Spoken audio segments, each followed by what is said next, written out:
En el silencio antiguo de la Europa medieval, cuando los bosques aún parecían guardianes de secretos divinos y las campanas de los monasterios marcaban el ritmo espiritual de las aldeas, nació una niña destinada a cambiar el modo en que el mundo contemplaría el amor de Dios. Esa niña se llamó Gertrudes, más tarde conocida como Santa Gertrudis de Helfta, una de las figuras místicas más profundas y luminosas de la tradición cristiana. Su historia comienza en 1256, en la región de Eisleben, en la actual Alemania. Aunque muy poco se sabe con certeza sobre sus padres, la tradición señala que eran personas instruidas, de buena posición social y profundamente religiosas. Ellos no tardaron en tomar una decisión que, aunque común en ciertas familias de la época, cargaría un peso de eternidad sobre la vida de aquella pequeña: entregarla a la vida religiosa desde muy temprana edad. Cuando Gertrudes tenía apenas 5 años, fue llevada al célebre monasterio de Helfta, un lugar que, por su disciplina intelectual y espiritual, se convertiría en uno de los centros místicos más importantes de la cristiandad. Allí vivían religiosas de extraordinaria sabiduría, mujeres con formación en teología, literatura, música y artes contemplativas. Entre aquellas monjas brillaban figuras como Matilde de Hackeborn y Gertrudis la Grande, ambas reconocidas por sus escritos y experiencias místicas. En ese ambiente, la pequeña Gertrudes creció como una semilla plantada en tierra fértil. Pero su infancia no fue, como podría imaginarse, una sucesión de juegos o inocencia despreocupada. Desde sus primeros años en el convento, comenzó a mostrar una vivacidad poco común, una curiosidad intelectual desbordante, una memoria prodigiosa y un deseo apasionado por aprender. Las religiosas quedaron sorprendidas por la rapidez con la que dominaba la lectura, la escritura y el canto litúrgico. Era como si su espíritu, incluso siendo tan joven, ya comprendiera que había sido destinada para un camino más profundo. A medida que fue creciendo, empezó a sumergirse en los estudios que el monasterio ofrecía. Aprendió latín, lo que le permitiría leer las escrituras y los textos sagrados en su idioma original. Se formó en gramática, retórica y filosofía, y ya en su adolescencia podía debatir y reflexionar con una madurez que sobrepasaba su edad. Sin embargo, lo más notable no era su inteligencia, sino su capacidad interior para el silencio y la contemplación. En un mundo lleno de actividades monásticas, ella encontraba una felicidad particular en los rincones tranquilos, donde podía sentir lo divino rozarle el alma. El monasterio de Helfta tenía una particularidad que lo diferenciaba de otros. No era solo un lugar de vida religiosa, sino también un centro de experiencias místicas. Allí, las monjas no solo estudiaban y oraban, también registraban visiones, escuchaban locuciones interiores y vivían momentos de unión espiritual intensa con Cristo. Ese ambiente impregnado de espiritualidad profunda marcó la sensibilidad de la joven Gertrudes desde muy temprano. A los 25 años, cuando su vida parecía encaminada simplemente hacia una existencia monástica disciplinada y piadosa, ocurrió algo que transformaría todo su destino. Una noche de invierno, mientras la comunidad se recogía en silencio y las sombras del monasterio eran apenas iluminadas por las velas titilantes, Gertrudes experimentó la primera de sus grandes visiones místicas. Ella misma describiría después aquel instante como un despertar, una ruptura en la tela de lo cotidiano que le permitió ver lo invisible. Cuenta la tradición que en medio de su oración habitual, Gertrudes sintió una especie de estremecimiento interior, como si su corazón hubiera sido tocado por una presencia desconocida y a la vez familiar. Fue entonces cuando vio ante sí un rostro indescriptible, irradiando una luz que no provenía de ninguna vela ni reflejo terrestre. Era un brillo que penetraba su alma y la llenaba de un calor tan profundo que la joven cayó casi sin fuerzas, incapaz de resistir la dulzura de aquel momento. Esa visión, que describió como un rostro inundado de belleza y amor, no solo fue un consuelo espiritual, fue una llamada, una invitación directa a abandonar cualquier apego superficial, a renunciar incluso a las distracciones propias de la vida conventual y entregarse por completo a un camino de intimidad con Cristo. Los días siguientes a aquel encuentro estuvieron llenos de inquietud interior. Gertrudes lloró, tembló, experimentó una mezcla de asombro y temor. No era fácil cargar con una visita divina. ¿Por qué a ella? ¿Por qué en ese momento? ¿Qué significaba aquel rostro luminoso? Durante semanas, buscó respuestas en la oración, consultó las escrituras, meditó en los silencios del claustro y poco a poco comenzó a comprender que su vida no sería igual que antes. Ya no estaba llamada solo a la obediencia monástica, sino a algo más profundo, a convertirse en instrumento del amor divino. Las monjas que convivían con ella comenzaron a notar un cambio evidente. Aunque siempre había sido disciplinada, ahora su espíritu ardía con una intensidad nueva. Pasaba horas frente al Santísimo, a veces sin pronunciar palabra, simplemente dejando que el misterio la envolviera. Otras veces escribía con gran rapidez, como si una inspiración sobrenatural guiara su mano. Y en algunos momentos, los más intensos, entraba en estados de arrobamiento tan profundos que parecía ausente del mundo, completamente sumergida en la presencia de Dios. No obstante, su camino no estuvo exento de lucha.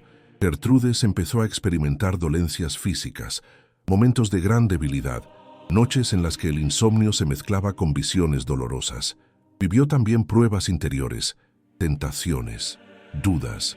Su alma fue afinada en el crisol del sufrimiento, como ocurre con todos aquellos llamados a una misión mayor. Pero cada vez que el dolor o la angustia la visitaban, una luz interior, que ella misma describía como la llama ardiente de Cristo, la sostenía.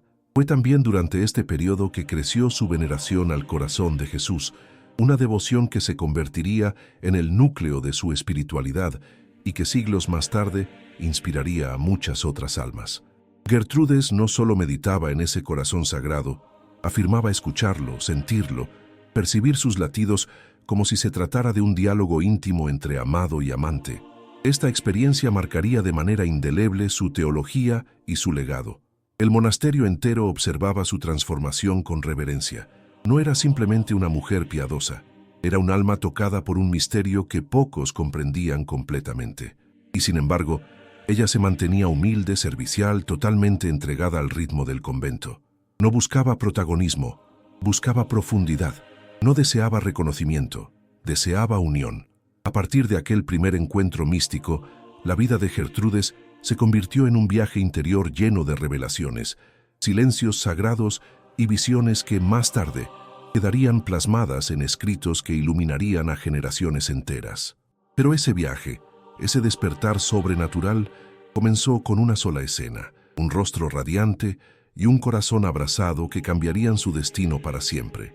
Y así, en medio del frío de aquella noche medieval, la historia de una santa mística empezó a desplegarse con fuerza, como un misterio que apenas comenzaba a revelarse.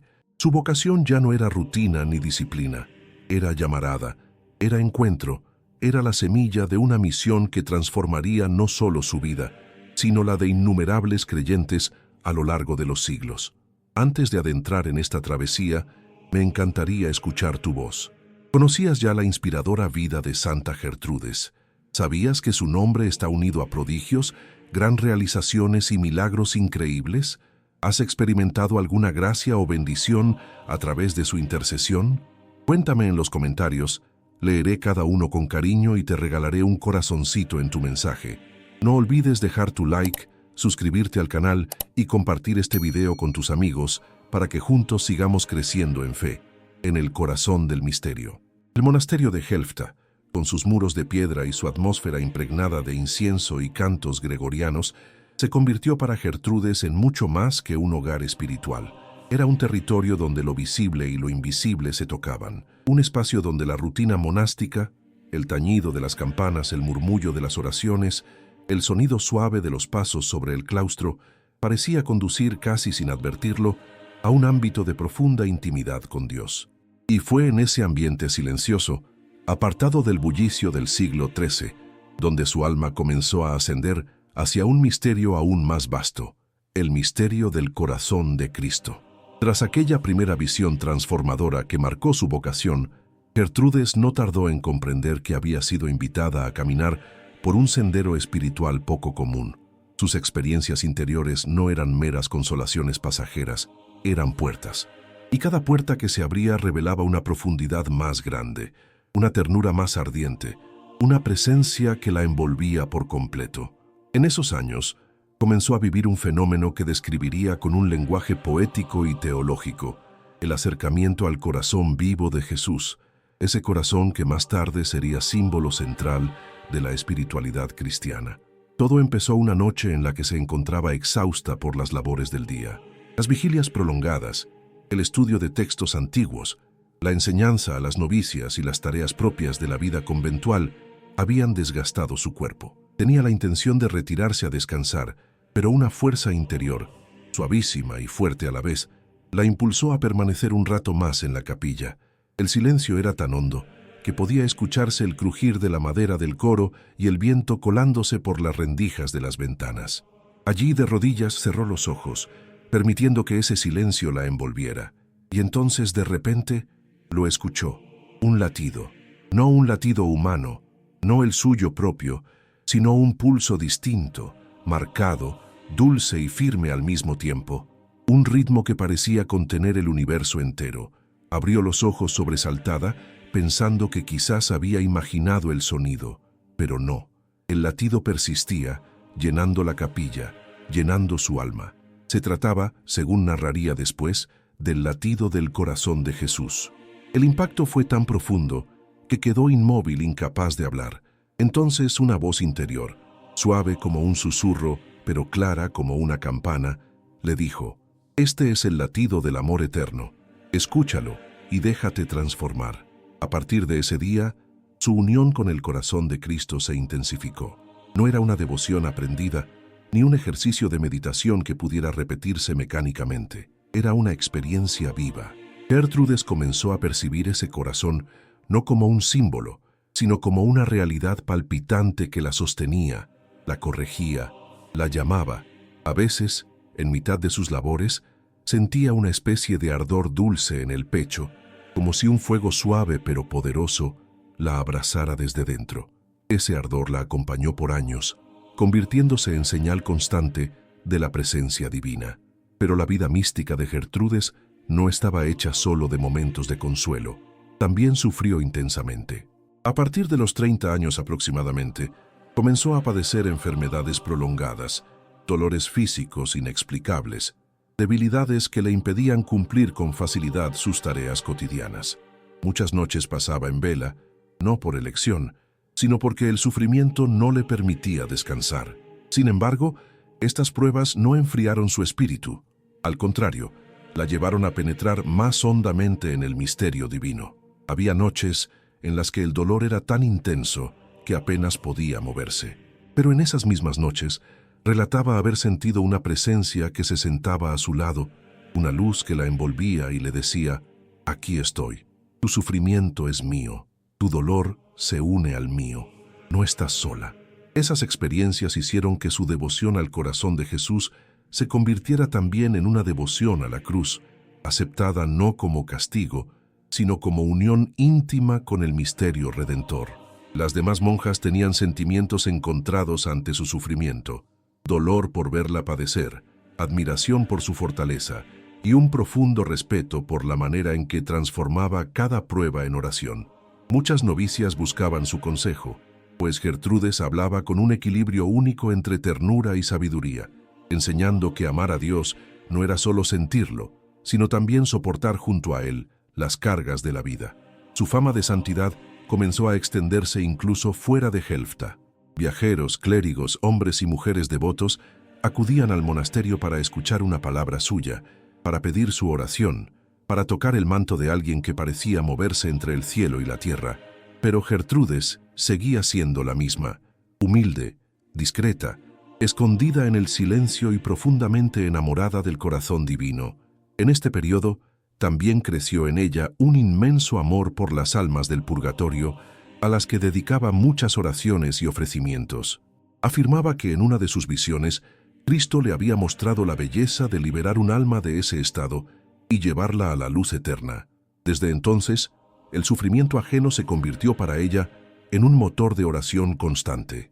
Toda esta vida interior, hecha de luces, dolores, revelaciones y silencios, configuró la identidad espiritual de Gertrudes como pocas figuras en la historia cristiana. No solo vivía la fe, la respiraba, la ardía, la encarnaba. Era un alma que había entrado, sin reservas, en el corazón del misterio, un misterio que continuaba desarrollándose día tras día, como una sinfonía divina que apenas había comenzado a sonar. Y mientras sus visiones se intensificaban y su unión con Cristo crecía, el monasterio de Helfta se convertía en un escenario silencioso donde lo eterno y lo humano se entrelazaban con delicadeza.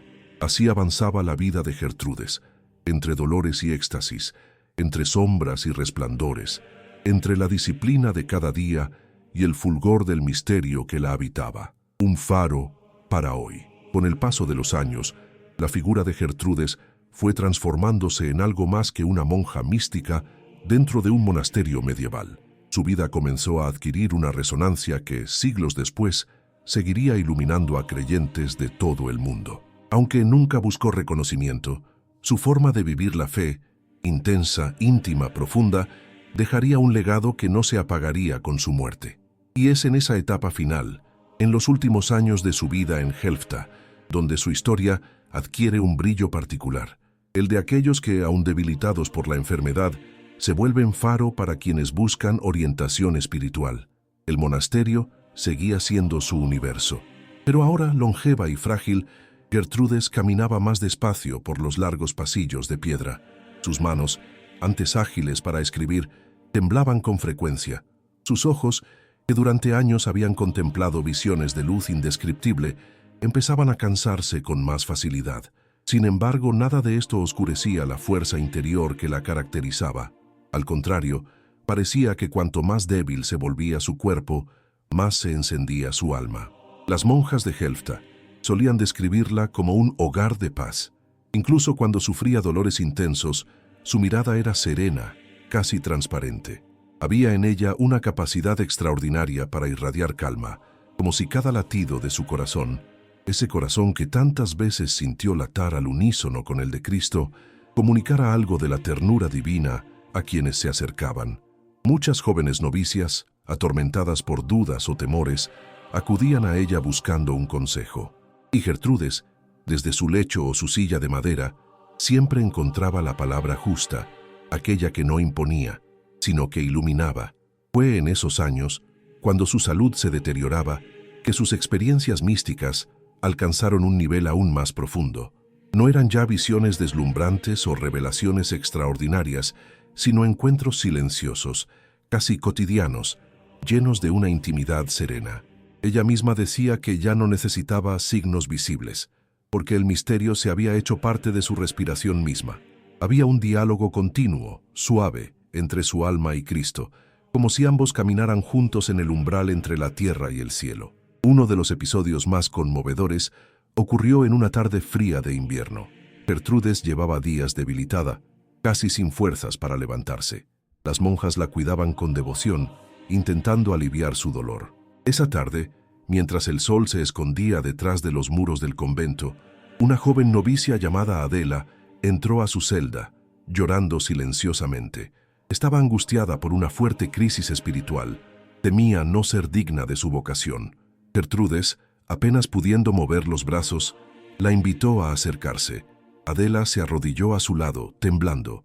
Entonces, Gertrudes tomó su mano y con una voz débil pero llena de firmeza, le dijo: «Escucha, el amor de Dios no pide perfección, pide apertura. No pide fuerza, pide confianza. Si te sientes débil, mejor. Así Él puede sostenerte. Esta vocación no es tuya, es un don que te abraza». La joven rompió en llanto, pero esta vez de alivio, y mientras lloraba, testigos relatan que una especie de paz indescriptible llenó la habitación. No hubo visión, ni luz sobrenatural, solo el amor humilde y profundo de una mujer que había comprendido el corazón de Dios como pocos.